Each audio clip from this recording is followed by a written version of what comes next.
If you want to reinvent yourself like a government official, the first thing to understand is that reinvention is not about looking good on TV or scoring a viral moment.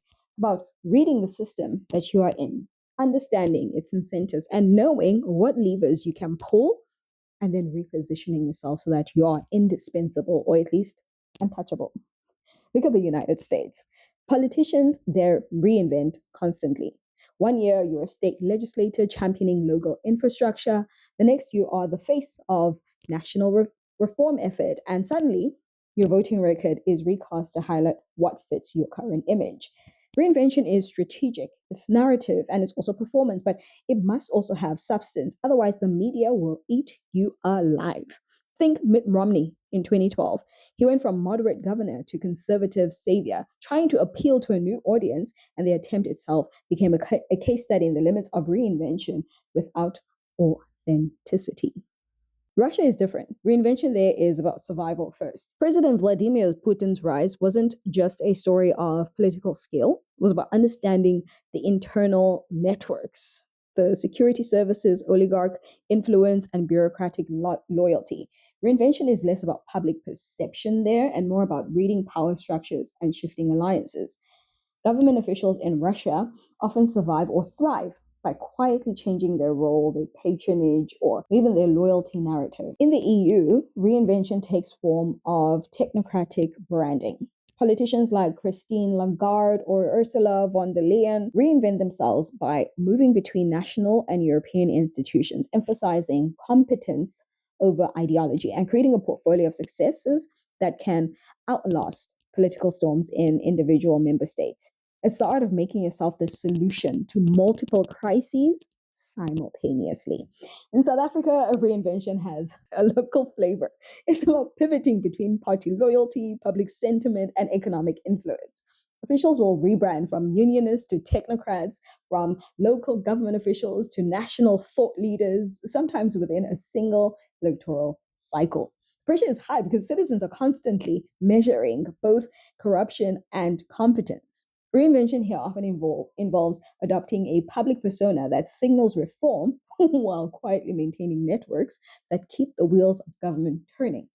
Burkina Faso, with its recent coups, shows a different logic. Reinvention is survival first. Officials repackage themselves almost instantly after a regime change, demonstrating loyalty to new rulers, often through symbolic acts and public statements. Reinvention is fast, practical, and sometimes kind of opaque. South Korea demonstrates reinvention through public performances and strategic timing. Politicians like Moon Jae-in emerged from activist backgrounds, then shifted to institutional reformist positions to appeal to mainstream voters.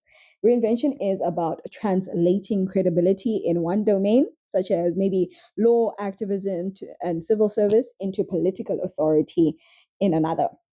It's methodical, carefully orchestrated, and often relies on clear, demonstrable achievements to validate the shift. Saudi Arabia is a class of its own. Reinvention there is a mix of internal loyalty, signaling international branding.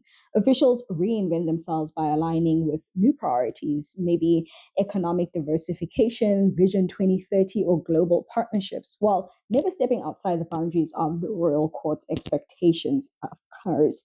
Public persona is secondary to alignment with power.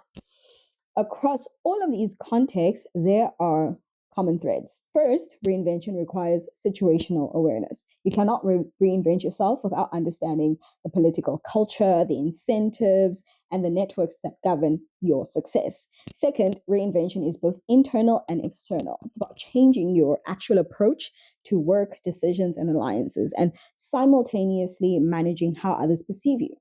Third, timing is everything. Reinvention too early looks opportunistic, and too late, you might have missed the moment. And finally, reinvention demands credibility. If the public or your peers perceive your change as purely cosmetic, it fails. So, if you're looking to reinvent yourself like a government official, the first step is research. Understand who holds power, how it shifts, and what the key narratives are in your context. And then second, map your existing identity and skills to the gaps in perception. Third, execute your invention in ways that align with observable outcomes, not just optics. It's a combination of strategy, patience, and narrative discipline. And while each country has its own rules, maybe US style charisma, Russian patronage, EU technocracy, South African pragmatism, Burkina Faso survivalism, South Korean performance, and Saudi alignment, the underlying principle is the same. Read the system, position yourself where it matters, and deliver enough results to make your reinvention stick. Reinvention is not a trick, it's an ongoing process. And government officials who master it do so by understanding that politics is ultimately about influence, perception, and timing, not just titles or positions. All the best to you.